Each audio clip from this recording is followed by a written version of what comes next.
Pakistan super লিগে পরপর দুটো ম্যাচে দুর্দান্ত পারফর্ম করে গোটা ক্রিকেট বিশ্বের নজর টেনেছেন বাংলাদেশের লেগ স্পিনার রিশাদ হোসেন। কোয়েটা গ্ল্যাডিয়েটর্সের বিপক্ষে 31 রান দিয়ে 3 উইকেট নিয়ে লাহোর কালান্দার্সকে ম্যাচ জেতাতে ভূমিকা রেখেছেন এবং তার পরের ম্যাচে আরো দুর্দান্ত পারফর্ম করেছেন করাচি কিংসের বিপক্ষে।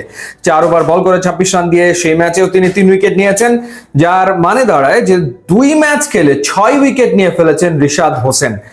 পাকিস্তান সুপার লিগে বাংলাদেশি বোলারদের ভেতরে বেস্ট পারফর্মার হতে রিশাদের আর প্রয়োজন 3টা মাত্র উইকেট। সাকিব আল হাসান পাকিস্তান সুপার লিগে খেলেছেন 14 ম্যাচ খেলে সাকিব আল হাসান পাকিস্তান সুপার লিগে উইকেট নিয়েছিলেন 8টা। 2016 পিএসএল এ তিনি 3 উইকেট পান এবং 2017 সালের পিএসএল এ তিনি উইকেট পেয়েছিলেন 5টা। 14 ম্যাচে সাকিব আল হাসানের উইকেটের সংখ্যা হচ্ছে 8। মাহমুদুল্লাহ রিয়াদ, তারও উইকেটের সংখ্যা 8 পাকিস্তান সুপার লিগে, এবং তিনি এই 8 উইকেট নিতে সাকিব আল হাসানের চেয়ে কম ম্যাচ খেলেছেন। 9 ম্যাচে তিনি 8 উইকেট পেয়েছিলেন, এর ভেতরে 7 উইকেট তিনি পেয়েছিলেন একটা সিজনে, অর্থাৎ 2017 সালে তিনি 7 উইকেট পান এবং 2018 সালে তিনি একটা উইকেট পেয়েছিলেন। সাকিবের উইকেট পিএসএল এ 8টা এবং মাহমুদুল্লাহ রিয়াদেরও পাকিস্তান সুপার লিগে উইকেটের সংখ্যা হচ্ছে 8। বাংলাদেশের কাটার মাস্টার মুস্তাফিজুর রহমানও কিন্তু পাকিস্তান সুপার লিগে খেলেছেন এবং মুস্তাফিজুর রহমান পিএসএল এ ম্যাচ খেলেছেন 5টা এবং সেই 5 ম্যাচে তার উইকেটের সংখ্যা হচ্ছে 4।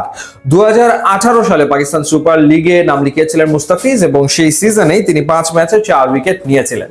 সো এই যে বাংলাদেশি পারফর্মার যারা ছিলেন সাকিব আল হাসান, মাহমুদুল্লাহ রিয়াদ এবং মুস্তাফিজুর রহমান, তিনজনকেই ছাড়িয়ে যাওয়ার সুযোগ রিশাদ হোসেনের সামনে এবং আমরা আশা করতেই পারি সেটা তিনি ছাড়িয়ে যাবেন। কথা হলো যে এই রেকর্ড করতে তার জাস্ট 3টা ম্যাচ লাগবে কিনা, অর্থাৎ নেক্সট যে ম্যাচটা খেলবে লাহোর কালান্দার্স, সেই ম্যাচে যদি তিনি 3টা উইকেট পান তাহলে 3 ম্যাচে তিনি সাকিব, রিয়াদ, মুস্তাফিজের রেকর্ড ভেঙে ফেলবেন।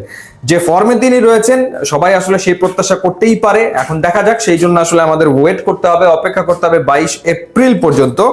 22 এপ্রিলে নেক্সট ম্যাচে মাঠে নামবে লাহোর কালান্দার্স এবং 22 তারিখে লাহোর কালান্দার্স মুখোমুখি হবে মুলতান সুলতানসের বিপক্ষে। তো সেই ম্যাচে 3 উইকেট পেয়ে গেলে দারুণ এক রেকর্ড করবেন রিশাদ হোসেন। দেখা যাক তিনি সেটা আসলে করতে পারেন কিনা। এরই ভেতরে এমন আলোচনাও চলছে যে রিশাদ হোসেন রাশিদ খানের মতো পারফর্ম করছেন, লিটারালি তো তাই, মানে কিন্তু এখনই এই কম্পেয়ার করাটা সমীচীন হবে না। তারপরেও আসলে সেই তুলনাও অনেকে করতে শুরু করেছেন, বাট রিশাদ বোলিংটা করছেন দুর্দান্ত, কোনো সন্দেহের ব্যাপারে নাই।